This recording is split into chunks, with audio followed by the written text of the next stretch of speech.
আসসালামু আলাইকুম। আজ শুক্রবার ১৩ই আষাঢ়, পহেলা মহররম, ২৭শে জুন। বাংলাদেশ বেতার, রাজশাহী। স্থানীয় সংবাদ পড়ছি কল্যাণ ঘোষ। সাবেক প্রধানমন্ত্রী শেখ হাসিনা ও তার পিতা বঙ্গবন্ধু শেখ মুজিবুর রহমান সহ পরিবারের সদস্যদের নামে নামকরণ করা ৮০৮টি স্থাপনার নাম পরিবর্তন করেছে অন্তর্বর্তীকালীন সরকার। এর মধ্যে রাজশাহীতে থাকা ১৩টি স্থাপনা ও প্রতিষ্ঠানের নামও পরিবর্তন করা হয়েছে। গতকাল প্রধান উপদেষ্টার প্রেস উইং থেকে একটি তালিকা প্রকাশ করা হয়েছে। সেই তালিকায় রাজশাহীর ১৩টি প্রতিষ্ঠানের নাম পাওয়া গেছে। তালিকায় বঙ্গবন্ধু শেখ মুজিবুর রহমান হাইটেক পার্ক রাজশাহীর নাম পরিবর্তন করে করা হয়েছে হাইটেক পার্ক। জয় সিলিকন টাওয়ারের নাম পরিবর্তন করে করা হয়েছে সিলিকন টাওয়ার রাজশাহী। এছাড়াও Sheikh Kamal IT training and incubation centre রাজশাহীর নাম পরিবর্তন করে করা হয়েছে IT training and incubation centre Rajshahi. শহীদ এইচ এম কামারুজ্জামান বিভাগীয় স্টেডিয়ামের নাম দেওয়া হয়েছে বিভাগীয় cricket stadium Rajshahi. Advocate Abdul Salam tennis কমপ্লেক্সের নাম পরিবর্তন করে টেনিস কমপ্লেক্স।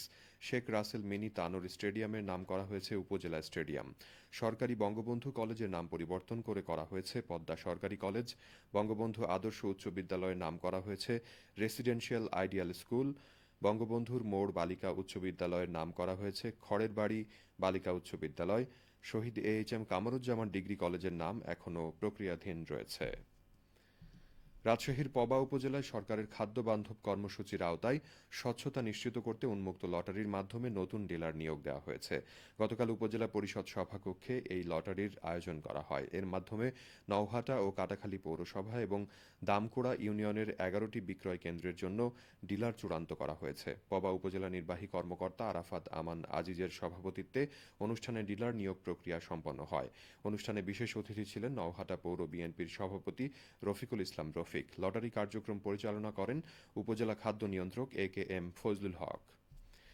বগুড়ার কাহালু পৌরসভার ২০২৫-২৬ অর্থ বছরের ৩৩,১৪,৭১,০০০ টাকার বাজেট ঘোষণা করা হয়েছে।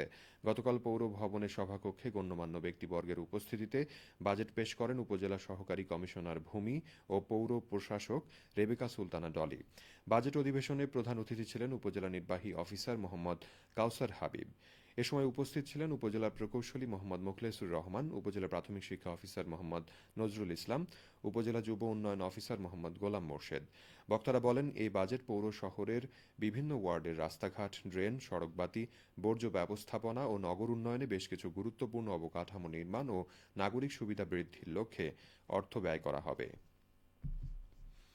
বগুড়ার শিবগঞ্জ উপজেলা আইন শৃঙ্খলা কমিটির সভা অনুষ্ঠিত হয়েছে। গতকাল উপজেলা পরিষদ সভাকক্ষে আয়োজিত সভায় সভাপতিত্ব করেন শিবগঞ্জ উপজেলা নির্বাহী অফিসার জিয়াউর রহমান।